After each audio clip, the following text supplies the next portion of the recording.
am sure that you have grown up just like me and been told that you need to set goals if you actually want to accomplish something. And real estate investing is no different. You should be setting regular goals to hit so that you can track and measure things and continue to grow your real estate investing business. What you track and measure grows. And so if you set a unit number or a volume number or a cash flow number, if you are consistently tracking that and measuring it, you are going to grow in your real estate investing. Today, I want to break down exactly how you can set those goals, make it happen, track and measure it, and grow your business.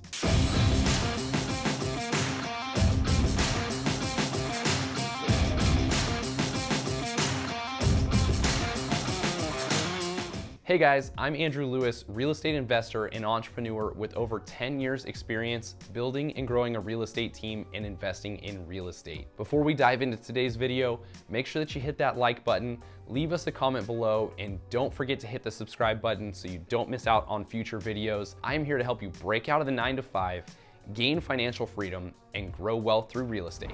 So you've started to earn some passive income from your real estate investing. That does not mean that you should then run this business passively. You need to be actually running this business, evaluating things, and setting goals so that you can continue to grow it. I'm not saying that you have to buy one home every single year, but what you need to evaluate is what you truly want from your real estate investing journey and set goals so that you can accomplish that and track and measure it along the way to make sure that you are on track to actually making it happen. So let's discover today how you can set those goals and some of the best practices to make it happen. I think one of the biggest mistakes that real estate investors make when it comes to setting up goals for their progress is they come up with a unit goal. I don't love the per unit goal that people set. I think that can hurt you in some ways, and in some ways it could help you as well. But when it comes to setting a unit goal, if you were to just say, hey, I want to buy 1 unit every single year, I think it actually takes your mind away from potential other opportunities. If you're saying 1 unit, or maybe you're saying 3 or 4 units, and an opportunity comes up for a 3-plex or a 4-plex, I think it actually removes that from your mind. And because you said 1 unit, you're only looking at single family homes now.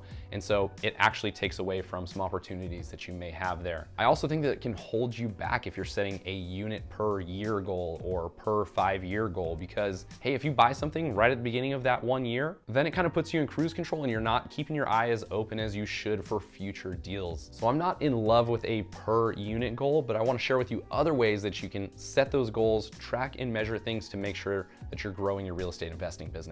Step number 1 in identifying your real estate investing goals is thinking about what you want this to be long-term for you. So I know for some people it's hard to look way out in the future and identify what you want. You're like, hey, I don't know, maybe I have a job change, maybe something changes for me and I'm not able to forecast out that far. That's okay. It's okay to change goals. I think people forget that they can do that along the way, but what you want to do is evaluate your scenario, where you are now, where you think you may be in the future, and where you want to get with your real estate investing, and start with the end in mind, and then work yourself backwards from there. So if you're looking to get out of your 9-to-5 job and you need to replace $10,000 a month in income, then that should be your goal. And then it's how soon do you want to make that happen? Obviously, it's probably not realistic that we're doing that in 1 year if you're making 10,000 bucks a month, but set that goal out and go, I want to be financially free, making $10,000 a month in 10 years. Set that end in mind and start to work backwards and allow yourself to develop that plan from there. We've talked about it many times that when it comes to cash flow, that increases every single year as long as you are increasing rent as you should be, on average about 3% per year. And so some of that's going to factor into where you get down the line. So start with the end in mind, come up with exactly where you want to be, when you want to do it, be very specific, but also be very realistic with it. Again, if you're saying I want to be financially free, 10,000 bucks a month in passive income in 1 year, that's probably not realistic. Again, you're talking 10,000 bucks a month, making $120,000 a year. Trying to replace that in 1 year is just not going to happen. So be realistic, but be very specific and start with the end in mind. So now that you have the end in mind, you can actually start to work yourself backwards to where you are today and start to develop that plan. So if you're, for the example that we've been using here, I'm looking to build $10,000 a month in passive income. Well, what does that look like? Can you achieve $1,000 a month per unit, I think that's reasonable. So then you can go, at that point, I need 10 units profiting me $1,000 per month. And now you're gonna work that backwards. Now, what's a realistic time frame to get that? Is that 10 years? You know, could you be setting aside enough income to buy one property every year? That might be kind of tough, honestly, if you're making 120,000 bucks a year. So maybe we're backing that up and going, hey, that's a 20-year plan for me. I want 10 units making $1,000 a month in 20 years. Now you can break that down going, on average, I should be buying one unit every 2 years. And now you've got a goal that you can save up towards, you can start to make plans for and go, I need one unit every 2 years, and then I need to start making adjustments to my monthly rent every single year on those units to make sure that you get them up to the $1,000 cash flow that you're looking for to be able to create the passive income. Now, with all that information that you've gathered there, you've got the end in mind, you kind of have an idea for how many units you need per X amount of time that you've set up. Again, I don't love the unit goal, but that's actually helping you work towards the bigger number goal of the $10,000 a month in passive income that I'm looking for. Now that you've got all that identified, you can narrow it down to the buy box. What are you looking for specifically? Are we going single family homes? What's the budget? Am I gonna need to put some repairs into those? Am I looking for more of a BRRRR method type product? Or am I looking for something that's move-in ready? What am I looking to spend? What's that gonna cost me? Where am I looking? You really start to narrow that down, and then you've got a laser focus on exactly what you're looking to buy. You know what your ideal tenant will be for the future, what kind of cash flow projections you can have years down the road, and you can just be very specific and you're not going to get distracted with other deals.